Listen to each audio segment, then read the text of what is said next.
What's up, boys? We are back. Today we're gonna be talking about UFC 310. It's this week and it's gonna be a banger of a card. I'm super excited for this. Obviously this is mainly gonna focus on the co-main event, Shavkot versus Garry. I will still delve into the other fights a little bit, but obviously mainly we're gonna be talking about that big fight. So let's get straight into it, boys. Make sure you subscribe because I'm trying to hit 600 subscribers by the end of the year. I think I'm at 599. By the time you're seeing this video, it might be 600. So maybe I'm already there, but still consider subscribing. Maybe we'll try to hit 700 by subscribe. I can't talk. All right, let's start off by talking about Movsar Evelev versus Aljamain Sterling. That is a disgrace to have it on the prelims. I'd be okay with it being the featured fight of the night, but I mean, whatever. UFC, if you hate Aljo, just say it, man. Yeah, I don't know why we have Chu Dong Ho on the main card. That's pretty shocking. Bryce Mitchell versus Kron Gracie. I think Bryce Mitchell gets that done easy peasy lemon squeezy.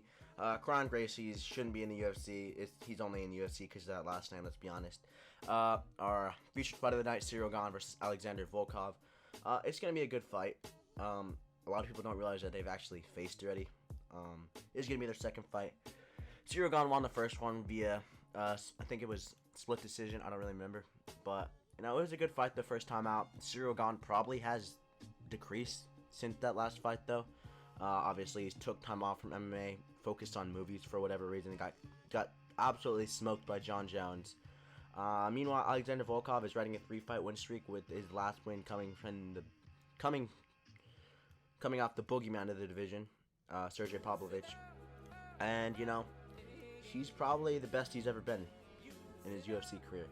Probably in his whole career. I mean, I know he was a champion in another organization, I don't really remember, but still, he's in really good form. I'm going to go with Alexander Volkov on this one. I think Ciryl Gane doesn't really have passion for the sport anymore. I'm going to give it a buck. Does Ciryl Gane even care? Does he know who's fighting this weekend, guys? Yeah, let's move on to the main event. Skip over to that. Alexandre Pantoja versus Kai Asakura. Kai Asakura is a great athlete. I've watched so much of it. I'm joking, guys. Who the is this guy? I've never heard of Kai Asakura in my life before about 3 months ago when this fight was announced. I'm sorry. I'm not going to sit here and pretend like I'm an expert on this guy. Never watched a single one of his fights. Don't know what his fighting style even is. He's 21-4. I know that because I'm looking at the screen right now. But Pantoja, 28-5. He's a champion, obviously. 2 title defenses against Erceg, his most recent one, obviously. A lot of people say that fight was a robbery. Heck no, that wasn't a robbery. That was 4-1 Pantoja. Maybe we'll make a video talking about that later this week. But I'm yapping at this point. I'm just yapping. Alexander Pantoja gets it done. I don't care. This is a layup for Pantoja. Pantoja is a great champion. And he's slowly edging his way up to the GOAT of flyweight. Guys, I'm not saying he will be the GOAT of flyweight ever. There's nothing he can do to be the GOAT of flyweight. But that number 2 spot, maybe. A lot of people don't rate Pantoja. He's a great fighter. He's an awesome fighter. He's a marauder. He pushes. He can wrestle. He can strike. Oh my gosh. But you know, if he gets this done, it'd be 3. Does anyone hate the idea of a potential fight with Merab?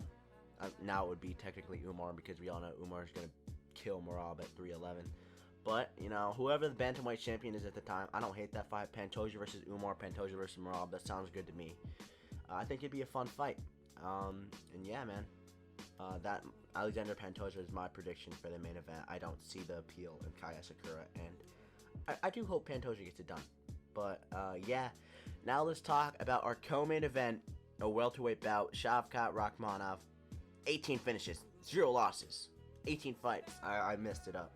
And then we have Garry, 15-0, obviously. Still very underrated. You know, let's talk about Garry for a second, alright? A lot of people don't rate Garry.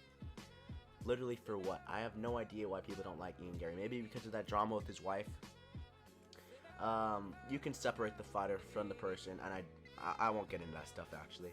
But still, man, maybe it's because of his last fight versus MVP. It was a pretty boring fight. I mean, how do you make a fight with MVP boring? But, you know, that's his style. You can't hate him for that. Yeah, man, it's funny to me, though, because you see people talk about Shavkat Rakhmonov like he is some out-of-body experienced, and then you hear people talk about Garry like, yeah, he's good. Yeah, he's okay. Brother, Garry is a beast. These guys have pretty much the same resume. Jeff Neal, Neil Magny, all the likes of those guys. And you know, like, I don't really know why people don't like Ian Garry. I like him. I rate him. And the stuff that he's been posting with his son recently have been very cute. Ian Garry seems like a great guy. Shavkot, I mean, does anyone even understand him? But, yeah, Shavkot, I think his best win was a 40-year-old Wonder Boy. So does anyone really count that? Who really cares? Both of these guys are actually higher ranked in the welterweight division for not doing much.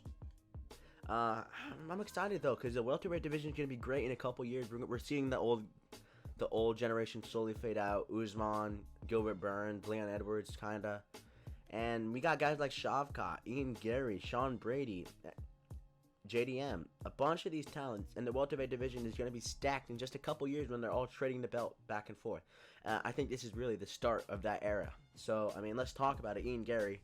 I think Ian Garry has the potential to win this, and don't be shocked if Ian Garry does win this. Ian Garry is a phenomenal talent. Phenomenal. I mean, how do you not like Ian Garry? How do you not like Ian Garry?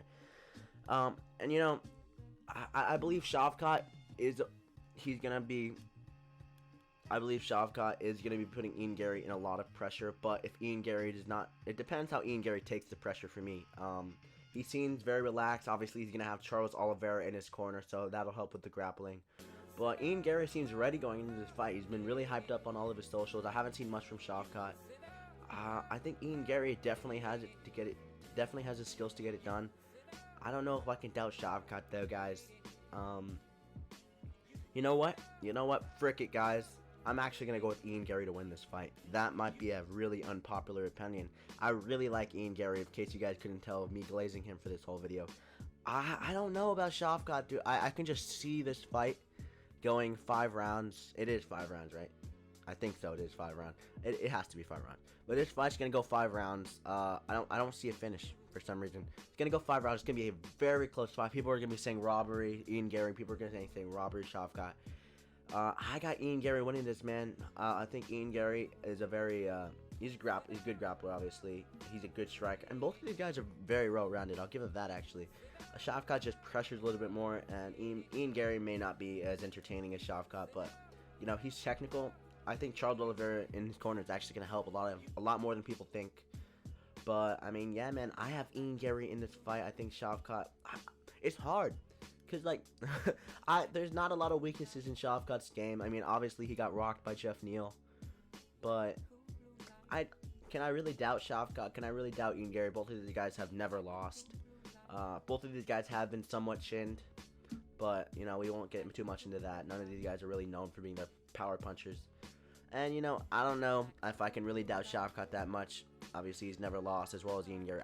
I'm repeating the same things at this point. So I'm just going to end the video here. I do think Ian Garry does get it done. Maybe an unpopular opinion. I don't really care. Come on, Ian Garry. I love you, brother. Anyways, thank you, boys, for watching. If you guys enjoyed, make sure to like and subscribe. Obviously, I said we're trying to hit 600 subscribers by the end of the year. Or 700. See you guys later. Octagon Outpost out.